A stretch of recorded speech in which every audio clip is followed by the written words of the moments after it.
이 사무엘상 17장은 어제에 이어서 다윗의 이야기 중에서도 우리가 잘 알고 있는 다윗과 골리앗의 이야기죠. 이 골리앗이 40일 동안 아침 저녁으로 진에 나와서 이스라엘을 조롱합니다. 사울이 이 골리앗을 이기는 자에게 크게 보상하기로 하죠. 그를 사위로 삼을 뿐만 아니라 많은 재물도 주고 그의 아비 집에는 모든 세금을 감면해 주겠다고 포상하겠노라 세 가지 약속을 합니다. 하지만 아무도 이스라엘 군대 가운데 한 사람도 사울이 내건 상을 받으려고 노력하지도 않았습니다. 오히려 이스라엘 사람들은 골리앗이 나타나기만 하면은 무서워서 혼비백산 도망치기 일쑤였습니다. 형들에게 식량을 전하기 위해서 다윗이 전쟁터로 찾아왔죠. 골리앗이라는 적장을 보니 이 적장만 보면 이스라엘 군대가 혼비백산 도망치는 모습을 목격한 겁니다. 다윗은 그들의 행동을 도저히 이해할 수가 없었습니다. 전쟁은 여호와께 속했다라는 것이 다윗이 가진 믿음이었습니다. 여호와가 어떤 분인지도 모르고 그분의 군대를 빈정대고 멸시하는 것은 그건 다름 아닌 살아계신 하나님을 모욕하는 행위라고 보았던 겁니다. 이런 짓을 어떻게 그대로 용납할 수 있는지 이해할 수가 없었던 겁니다. 26절에 그래서 다윗이 곁에 서 있는 사람들에게 묻지요. 저 블레셋 사람을 죽이고 이스라엘이 받는 치욕을 씻어내는 사람에게는 어떻게 해준다고요? 저 할례도 받지 않은 블레셋 녀석이 무엇이기에 살아계시는 하나님을 섬기는 군인들을 이렇게 모욕하는 것입니까? 이 골리앗 문제는요, 군사력과 능력의 문제가 아닌 거예요. 이건 신앙과 믿음의 문제였던 겁니다. 그런데 사울과 이스라엘 군대는 그것만 보는 겁니다. 군사력의 문제, 또 능력의 문제로만 보는 거예요. 골리앗이 그런 점에서 자신들보다 훨씬 세고 군사적인 위협으로 보았던 겁니다. 믿음의 문제로 보지 못하고 신앙의 문제로 보지 않았던 거죠. 그러니까 해결책을 찾을 수가 없었던 겁니다. 골리앗이 믿음의 문제라면 그런 시각으로 본다면 그의 위협을 해결할 수 있는 것도 결국은 신앙과 믿음의 처방일 겁니다. 골리앗에 대해서 어린 소년 이 다윗이 강력한 비난을 하지요. 그런 소년이 기특해서였는지 군인들이 사울 왕에게 다윗에 대해서 보고를 합니다. 그리고 사울이 이제 다윗을 만나보려고 하죠. 32절에 사울을 만난 다윗이 말합니다. 누구든지 저자 때문에 사기를 이뤄서는 안 됩니다. 임금님의 종인 제가 나가서 저 블레셋 사람과 싸우겠습니다. 이렇게 말하는 겁니다. 그러니까 33절에 사울이 다윗에게 말하죠. 그를 말립니다. 그만둬라. 너가 어떻게 저자와 싸운단 말이냐. 저자는 평생 군대에서 뼈가 굵은 자인데 너는 아직 어린 소년 아니냐. 이러면서 말립니다. 이스라엘에서 남자는 20세가 되면은 이제 군인으로 징병될 수가 있었죠. 그런 걸 감안하면은 그러니까 다윗은 그러니까 전쟁터에 부름받지 않았어요. 그러니까 아마 다윗은 당시에 20세도 안 됐던 거예요. 아마 18세, 19세 많아야 그 정도 되는 청소년 내지는 어린 청년쯤 된 것으로 볼 수가 있습니다. 그런데 그런 어린 다윗은 이 성인인 사울과는 다른 시각에서 지금 맞닥뜨린 문제를 접근하는 거예요. 사자와 곰에게서 나를 구원하신 여호와가 짐승이나 다름없는 저 골리앗으로부터 승리를 주실 것입니다. 이렇게 말한단 말이죠. 36절부터 보세요. 제가 이렇게 사자도 죽이고 곰도 죽였으니 저 할례 받지 않은 블레셋 사람도 그 꼴로 만들어 놓겠습니다. 살아계신 하나님의 군대를 모욕하는 자를 어찌 그대로 두겠습니까? 다윗이 계속해서 말을 하죠. 37절 사자의 발톱이나 곰의 발톱에서 저를 살려주신 주님께서 저 블레셋 사람의 손에서도 틀림없이 저를 살려주실 것입니다. 다윗의 말은 어떤 걸 반영합니까? 구원은 여호와께 있다. 지금 그걸 말하고 있는 거죠. 다윗의 시각은 그런 거였습니다. 그러면서 다윗은 두 번씩이나 살아계신 하나님이라는 말을 해요. 26절에서도 그랬고 36절에서도 그렇습니다. 지금까지 그 누구도 여호와의 이름을 언급한 적이 없잖아요. 다윗만 유일하게 살아계신 하나님의 이름을 언급합니다. 사울과 그런 점에서 이스라엘 성인들은 모두 자신들이 성인이라고 자처하지만 사실상 믿음에 있어서는 어린아이처럼 겁에 질려 있고 두려움에 사로잡혀 있었던 겁니다. 자신에게 용기를 주실 수 있는, 승리를 주실 수 있는 여호와를 잊고 있었기 때문인 거죠. 반면에 20살도 안 된 어린 소년 다윗은 오히려 성인같이 보이잖아요. 하나님을 기억하고 믿음을 발휘하기 때문에 그렇습니다. 다윗은 간접적으로 이 사울 왕과 이스라엘 군인들이 처해 있던 가장 근본적인 문제를 진단하는 겁니다. 그리고 해결책도 제시하는 거예요. 사울 왕과 이스라엘이 당면한 문제는 여호와 하나님에 대한 신앙의 문제이고 그들이 소유한 믿음의 내용의 문제였다라는 것입니다. 그래서 37절 보면은 이런 다윗에 대해서 이제 그제서야 사울이 다윗에게 허락하였다 그래요. 그렇다면 나가도 좋다. 주님께서 너와 함께 계시길 바란다. 여러분, 이 사울이 보기에 이 소년 다윗의 믿음이 얼마나 무모하다고 생각했겠습니까? 그죠? 아직도 순진하게 여호와를 믿는 사람이 있네? 이런 생각을 했을 거예요. 성인의 눈에서는 세상 물정을 아는 사울의 입장에서는 그렇게 보였겠죠. 아직도 저렇게 순진하게 여호와를 믿어? 그런 사람이 있긴 있네? 이런 생각하지 않았겠습니까? 그런데 사울은 다윗이 골리앗을 이기리라고는 상상도 못했을 겁니다. 그런데 그래도 사울이 다윗에게 허락을 해주죠. 나가도 좋다고. 그렇다면은 이런 어린 소년 다윗을 골리앗의 상대로 내보낸 이유가 뭘까요?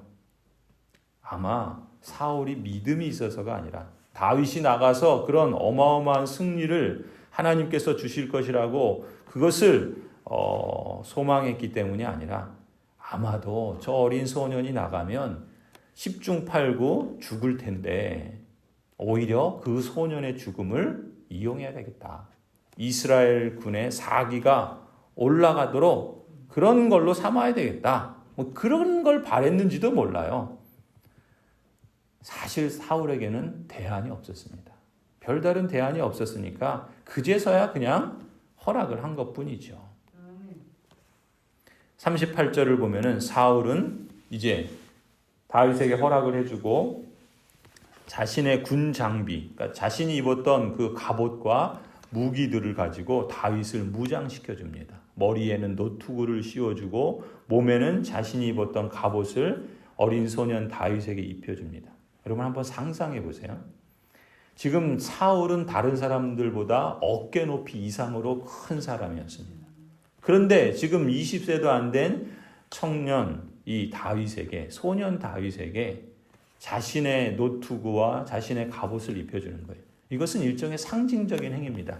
자신이 그동안 고수하고 있던 전통적인 사고방식, 자신이 그동안 연연해하던 그런 삶의 모습, 그걸 지금 새로운 다윗에게 오히려 더 씌우려고 하는 거예요. 여러분, 이 장면은 오히려 이 사울이 갖고 있는 전통적인 사고방식과 그가 소유한 믿음이 얼마나 무능한가라는 것을 이보다 더 잘 드러내는 것이 없다라고 신학자들은 해석합니다. 사울은 다윗에게 자신의 투구와 갑옷을 입혀보지만 아직 제대로 자라지도 않은 어린 다윗에게, 그것도 다른 사람들보다 머리 하나만큼 더 큰 체격에 맞는 도구를 주었으니 이게 맞을 리가 없죠. 새 술은 새 부대에 담아야 되는데 과거를 고집하고 있고 거기에 연연하고 있으니 이게 뭐가 되겠습니까? 골리앗이나 사울과 같이 소위 말해서 세상 물정을 아는 성인들은 모두 갑옷과 무기를 중요시 여기고 있었지만, 그래서 이런 것들로 무장하고 이런 것들로 싸우려고 했지만, 다윗은 오히려 가장 간편하고 가장 자신 있는 차림인 목동의 모습으로 싸우러 나갑니다. 40절을 보면 다윗은 창과 칼을 들고 나가는 게 아니라 목동의 지팡이와 무린매를 들고 나갑니다. 그리고 돌 5개를 들어서 주머니에 둘러댑니다. 그렇다고 여러분, 다윗의 이 무린매, 이 돌팔매를요, 그저 아이들 놀이하는 새총 정도로 생각하면 안 됩니다. 당시 이 돌팔매가 용으로 쓰는 돌은 요즘 테니스공만한 크기예요. 결코 작지 않습니다.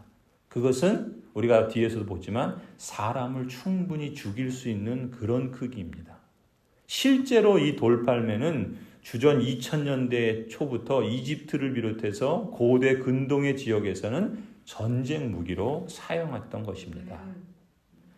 우리가 사사기 20장에 보면은 사사시대의 베냐민 지파를 소개하면서 왼손으로 돌팔매질하는 군인 700명이 있었다라고 소개합니다. 그러니까 이 사람들은 먼 발치에서 돌을 던져서 머리카락을 맞출 수 있을 정도로, 그러니까 돌팔매질은 어린아이들이 하는 놀이가 아니라 사람을 죽일 수 있을 정도의 전쟁 무기였다는 거예요. 무슨 얘기인가? 다윗이 지금 믿음으로 골리앗에 맞서 싸우러 나간다고 해서 그저 어린아이처럼 철모르고 순진한 아이였다고 보는 것은 오히려 더 순진한 생각이라는 것이죠. 다윗은 돌을 물매로 던져서 어떻게 합니까? 골리앗의 이마에 박히게 합니다. 그리고 골리앗의 칼을 뽑아서 그의 머리를 베버립니다. 그러자 블레셋 사람들은 자기 용사의 그 블레셋의 죽음을 보고 혼비백산 다 도망치지요. 이스라엘은 다윗으로 말미암아서 큰 승리를 합니다. 그게 이제 내일 본문이지요. 여러분, 다윗이 골리앗을 이길 수 있었던 것은 그의 믿음이 중요했던 요인이라는 것을 우리가 주목할 수 있죠. 또 하나 우리가 중요하게 보아야 할 부분은 무엇인가? 다윗은 하나님으로부터 기름 부음을 받은 자라는 사실입니다. 그게 무슨 얘기예요? 다윗은 비록 아직 사울로 인해서 공식적으로 왕으로 취임하지는 않았지만 여호와께서 그 직분을 감당할 수 있는 여호와의 영을 다윗에게 부어주셨습니다. 전쟁은 여호와께 속했고 이 승리는 다윗의 승리가 아니라 여호와 하나님의 승리라는 것을 말해주는 거예요. 구약시대의 기름 부음을 받아서 왕으로 세움을 받은 사람은 백성을 구원하는 자로 세움을 받았다는 그런 뜻뿐만 아니라 이 왕은 바로 오실 왕이신 메시아 그리스도를 예표해주는, 미리 보여주는 사람인 것이죠. 하나님께서 다윗을 세워서 이스라엘을 블레셋의 위협에서 구원해 주신 것처럼 하나님께서는 이 사건을 통해서 다윗이 골리앗에게 말한 것처럼 온 땅으로 하여금 이스라엘에 살아계신 하나님이 계신다라는 것을 알게 하고자 한 거예요. 여호와의 구원하심은 칼과 창에 있는 것이 아니다. 그것은 오직 하나님의 능력과 주권적 섭리에 있다라는 것을 알게 해준다라는 것이죠. 그래서 사무엘상 17장 45절부터 한번 보세요. 그러자 다윗이 그 블레셋 사람에게 말하죠. 너는 칼을 차고 창을 메고 투창을 들고 나에게로 나왔으나 나는 너가 모욕하는 이스라엘 군대의 하나님 곧 만군의 주님의 이름을 의지하고 너에게로 나왔다. 주님께서 너를 나의 손에 넘겨주실 터이니 내가 오늘 너를 쳐서 네 머리를 베고 블레셋 사람의 주검을 모조리 공중의 새와 땅의 들짐승에게 밥으로 주어서 온 세상이 이스라엘의 하나님을 알게 하겠다. 또 주님께서는 칼이나 창 따위를 쓰셔서 구원하시는 것이 아니라는 것을 여기에 모인 이 무리가, 이 온 무리가 알게 하겠다. 전쟁에서 이기고 지는 것은 주님께 달린 것이다. 주님께서 너희를 모조리 우리의 손에 넘겨주실 것이다. 성도 여러분, 오늘 우리는 다윗을 전쟁의 영웅으로 볼 것이 아니라 하나님께서 지금 살아계셔서 역사하고 계신다는 것을 주목해야 할 것입니다. 그리고 하나님을 그 주권자로 인정하며 그 하나님의 약속을 믿고 믿음으로 응답하는 사람들을 통해서 하나님은 역사하신다는 것을 보여주시는 것이죠.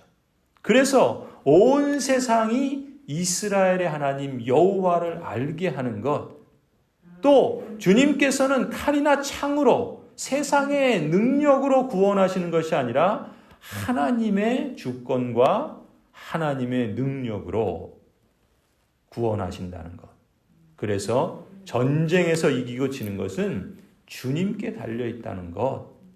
주님께서 이 블레셋 원수를 하나님의 백성의 손에 넘겨주신다는 것, 그것을 우리가 주목해야 할 것입니다. 오늘 우리가 대면하고 있는 싸움도 그렇습니다. 우리가 볼 때에는 또 우리의 눈에 보기에는 그것이 다 사람의 능력과 경험과 또 그 소유한 것들의 문제라고 볼 수 있겠지만 사실은 근본적으로 믿음의 문제고 신앙의 문제라는 것이죠. 진짜 여호와를 신앙하는가? 진짜 여호와를 믿고 신뢰하는가? 성경은 끊임없이 우리에게 이것을 일깨우고 다시금 거듭 확인하면서 믿음의 도전으로 살아계신 하나님을 의지하고 그 이름을 힘입어서 응답하기를 촉구하십니다. 그때 하나님이 일하시는 것을 보게 된다는 거예요. 그것을 오늘 본문을 통해서 우리도 잊지 않았으면 좋겠습니다.